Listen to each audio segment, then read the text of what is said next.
I grew up hiking in the Sierra Nevada mountains. This trip still keeps me up at night. This story is, unfortunately, true.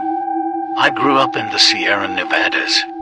I wasn't big on camping, but spent a good chunk of my childhood weekends hiking with family and friends. The summer that I was 16, my cousin, Chloe, had come back from her first year of college, and her boyfriend, James, was visiting. James wanted to go on a hike with lake views, and Chloe and I knew just the one. It was one of our favorites. The three of us set off on this hike. The trail isn't the easiest to find, but it's really popular with locals because of the view and general lack of tourists. We saw a couple of other hikers, some with dogs.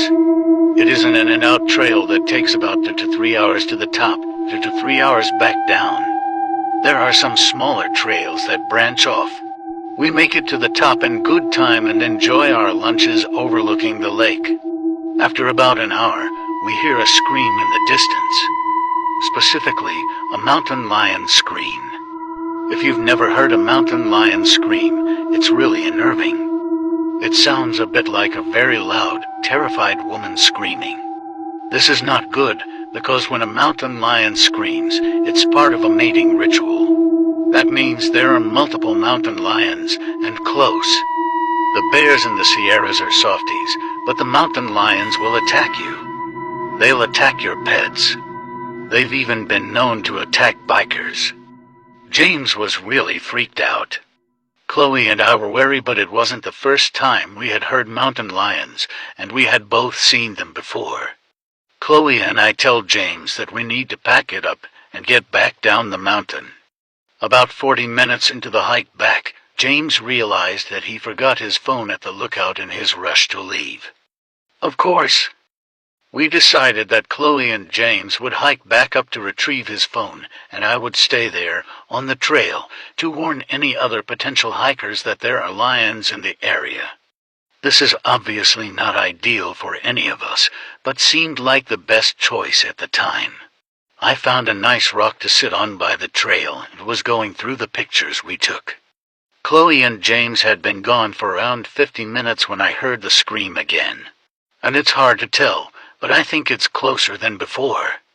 I start to freak out, because being alone is not good if the lion is nearby.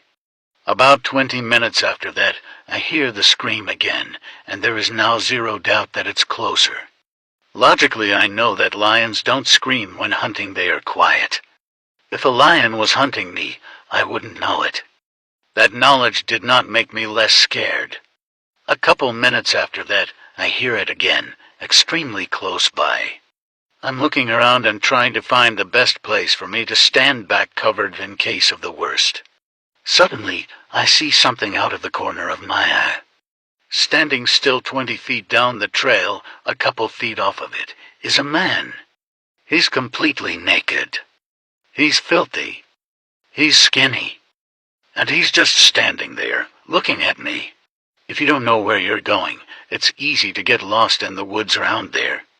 And it doesn't take long, being alone, lacking food and water, in the wilderness, to make people a little disoriented. A little crazy.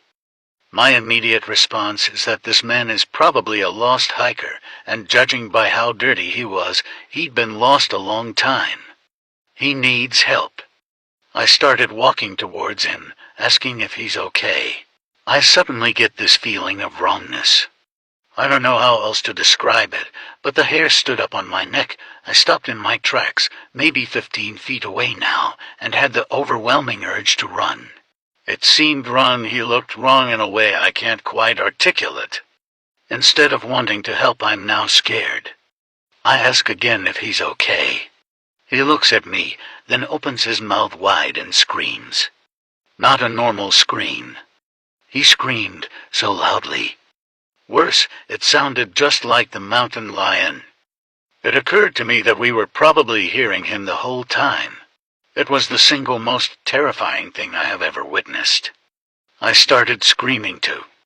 Why was he just standing there screaming? Do I run? Do I get out the bear mace? Suddenly, he closed his mouth, turned around, and ran into the woods very quickly. He disappeared into the trees, but the feeling of wrongness was still with me. I've always been left with the unsettling question. Did I see a mentally ill lost hiker who really needed my help? Or did I see something else, something not human, mimicking the call of a mountain lion and stalking us down the mountain? Follow for more horror stories.